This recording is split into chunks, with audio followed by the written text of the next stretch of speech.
মাকে ধরো কেউ ডাক দিল, হ্যাঁ মাকে কেউ ডাক দিল যে মা আমার বাড়িতে এসো, মা তার বাড়িতে চলে যায়। পরে মা মনসা ওকে দংশন করেছিল, ঠিক আছে। দংশন করার পরে ওকে অনেক ঠাকুর বাড়িতে নিয়ে গেছে।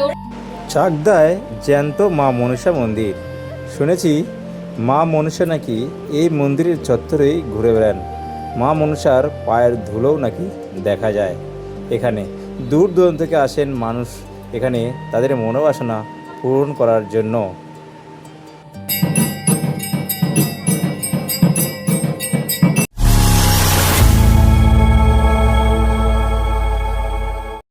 তো বন্ধুরা, আমি এখন দাঁড়িয়ে আছি কেবিএম সতীর্থ পরিষদ, যেখানে ঠিক সেখানটায় এই জায়গায় কিন্তু রয়েছে সতীর্থ পরিষদ। একটু জুম করে দেখাবো।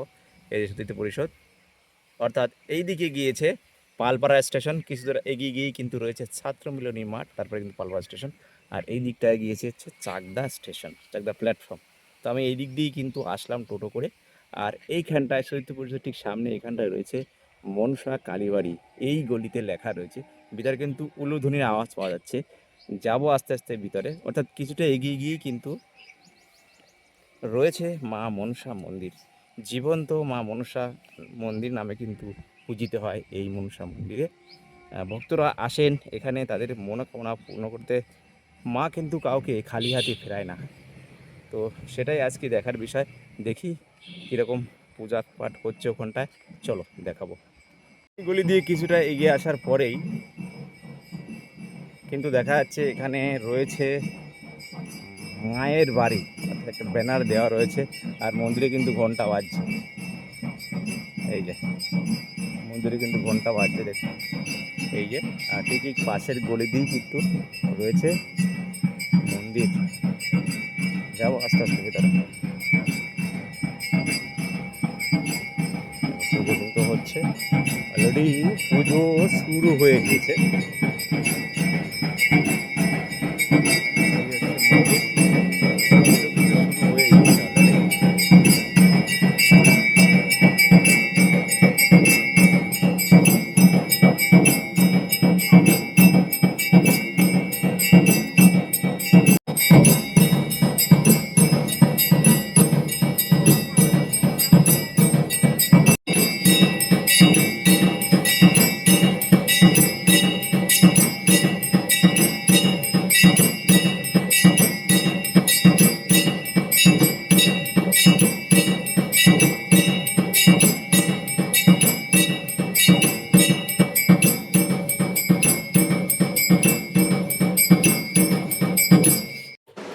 নদিয়া জেলার চাকদা থানার অন্তর্গত কেবিএম এলাকায় সতীর্থ পরিষদ ল্যান্ডমার্ক হিসেবে বলা যায়, সেখানে এই মন্দিরটি অবস্থিত। জানা যায় এই মন্দিরে ভক্তরা আসেন, সরাসরি মায়ের সাথে কথা বলেন। মা তাদের কথা শোনেন এবং তাদের মনোবাসনা পূর্ণ করে থাকেন। জানা যায় মা কাউকেই খালি হাতে ফেরায় না। এই মন্দিরে একবার যে এসেছে তার মনোকামনা পূর্ণ হয়েছে। জানা যায় মাকে যদি কেউ বিশ্বাস করে ডাকেন, মা তার ডাকে অবশ্যই সাড়া দেন। মঙ্গলবার এবং শনিবারে এই মায়ের পূজা করা হয়। এখানে প্রতি বছর অর্থাৎ বাৎসরিক অনুষ্ঠানও কিন্তু পালন করা হয়। যদি আপনাদের মনোবাসনা পূর্ণ করতে চান তাহলে অবশ্যই চাকদায় অবস্থিত এই মায়ের মন্দিরে অবশ্যই ভিজিট করে যাবেন, আর অবশ্যই আপনারা পুণ্যবান হবেন। চলুন তাহলে জেনে নেওয়া যাক এই মায়ের মন্দিরের, অর্থাৎ মা মনসার, মানে জ্যান্ত মা মনসার কিছু অলৌকিক ঘটনা বা কাহিনী। চলুন শুনে নিই। এই মন্দিরটির সম্বন্ধে কিছু বলবেন দিদি? বলুন বলুন। এই মন্দিরটা আমাদের অনেক বছর আগেকার মন্দির, এটা বুঝেছো। তাও কত বছর? এটা বহুত বছর আগেকার, এটা হচ্ছে অনেক পুরনো মন্দির। তোমার হচ্ছে ওদের বংশ পরম্পরা থেকে হয়ে আসছে এই মন্দিরের পুজোটা, ঠিক আছে। তা ওরা ওখানকার মানুষরা ছেড়ে দিয়েছিল, তারপরে মা এসে আমার স্বামীকে দেখা দিয়েছিল, ঠিক আছে। তার পিছনে একটা কাহিনী আছে যে মা বসানো নিয়ে। যখন ও ছোট ছিল ওর মার প্রতি খুব একটা টান ছিল, ভালোবাসা ছিল, ঠিক আছে। এবার ও একটা মা মনসা গাছ পুঁতেছিল, বাড়ির পরিবার থেকে কেউ এটা মেনে নিতে চাইছিল যে মায়ের পুজো, তা গাছটা কেটে ফেলেছিল। তারপরে মা মনসা ওকে দংশন করেছিল, ঠিক আছে। দংশন করার পরে ওকে অনেক ঠাকুর বাড়িতে নিয়ে গেছে, ওর বিষ কোনো মতেই উঠছিল না। তা মা স্বপ্ন আদেশ করেছিল, তুই ওর ছেলে যদি আমার পুজো দেয় তবেই কিন্তু আমি ওর বিষ তুলে দেবো। তো সেটা বলতে মা ওর বিষ তুলে দিয়েছে, মায়ের ধুমধাম করে পুজোও হয়েছে।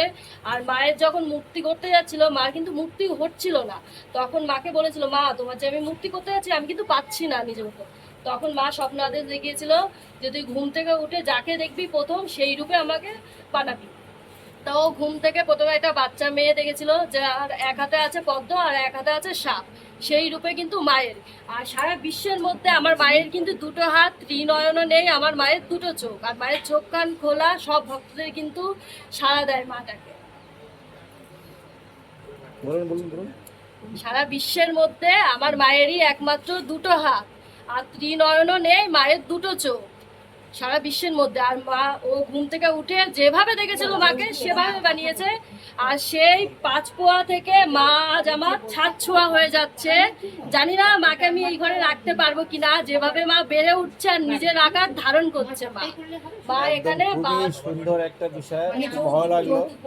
আর আজকে আমি প্রথম এসেছি, আমার বাড়ি অ্যাকচুয়ালি উপরে, তো আমি এখানে এসেছি, আমার এক বন্ধু থাকে সোদপুর, ও আমাকে বলেছে পাশেই বাড়ি, কিন্তু আমি তবু যাই না। আর মা কিন্তু সব ভক্তদের মনস্কামনা পূরণ করে দিচ্ছে, সবাই পুজোও দিয়ে যাচ্ছে। যে ভক্ত মাকে যদি ডাকে মা কিন্তু তাকে স্বপ্ন আদেশ। আমরা জেনে নেবো এখানকার যে পুরোহিত মশাই রয়েছেন তার কাছ থেকে আমরা জেনে নেবো এখানে জ্যান্ত মা মনসা নাকি ঘুরে বেড়ায়। তো মায়ের চরণ ধুলেও কিন্তু দেখা যায়, শুনেছি আমরা। তো এখানকার যে পুরোহিত আছে ওনার মুখ থেকে আমরা শুনবো মায়ের এখানে যে বিরাজমান হয়েছে, সেই মায়ের বিরাজমান, মায়ের কোথায় কি মানে কীভাবে মা ঘুরে বেড়াচ্ছে এই সাইড দিয়ে, প্লাস এখানে যে ভক্তরা আসেন তাদের মনোবাসনা কিন্তু পূর্ণ হয়। আর সেই সম্বন্ধে কিন্তু জানবো আমরা এখন। এমন মাকে ধরো কেউ ডাক দিল, হ্যাঁ, মাকে কেউ ডাক দিল যে মা আমার বাড়িতে এসো, মা তার বাড়িতে চলে যায়, মা তাকে দর্শন দিতে যায়। যে তারপরে মানে অনেক ভক্তরা দেখেছে মা হেঁটে চলে বেড়াচ্ছে, এবং মার পায়ে এরকম হাত দিলে, যে হাত দিলে দেখা যাবে দেখো ধুলো, এই যে দেখতে পাচ্ছ এখনো মার পায়ে এরকম ধুলো থাকে, একদম। আশা করি বুঝতে পারছো। তো এরকম মানে মা যে জীবন্ত, মায়ের ডাকলেই সাড়া দিচ্ছে। কাল সর্পদোষ আছে, বিয়েতে বাধা আছে, না হওয়া কাজ হচ্ছে না, মানে যে কোনো সমস্যার জন্য 9টা শনিবার মাকে জবা ফুলের মালা আর নীল রঙের মোমবাতিতে পুজো দিলে সেই কাজটা হয়ে যাচ্ছে। শুধু মাকে বিশ্বাস ভক্তি দিয়ে ডাকতে হবে, এসে মা তাদের কাজ করে দিয়েছে, এবং ভক্তরা এসে মায়ের কাছে পুজো দিচ্ছে। মায়ের কাছে আসতে পয়সা কড়ি লাগে না, শুধু বিশ্বাস ভক্তি আর ভালোবাসা থাকলেই মা তাদের ডাকে সাড়া দিচ্ছে। আর এই যে যে তুমি কিছু আগে বললে যে ধুলটা দেখা যাচ্ছে, মাকে অ্যাকচুয়ালি দিদি ঘুরে বেড়ায় এই যে হ্যাঁ, এই এখান পাশ দিয়ে পাশ মা দিকে, যায় রাস্তা থেকে, এই পাশ বহু দিয়ে। ভক্তরা দেখেছে যে মাকে এরকম রাস্তাতে দেখতে পাওয়া যায়, যে বহু ভক্তরা দেখেছে একটা ছোট বাচ্চা মেয়ে এরকম ঘুরে বেড়াচ্ছে। তারপর আমাদের একজন বাধা ধরা ফুল দিয়ে যায়, উনি এসে মন্দির খোলে সকালবেলা, তো উনি মন্দির খুলে দেখছে মার পায়ের তোড়ারা দুয়ারের গোড়ায় পড়ে আছে। তারপর আমাদের ডাক দিয়ে দেখায়, এরকম মানে অনেক অনেক মার ঘটনা আছে। মানে মোট কথা এখানে জ্যান্ত মা বিরাজ হ্যাঁ, করছে। তো বিরাজ করছে। এখানে যে ভক্ত আসবে তাদের মনোবাসনা পূর্ণ হবে। হ্যাঁ, অনেক অনেক ধন্যবাদ। জয়।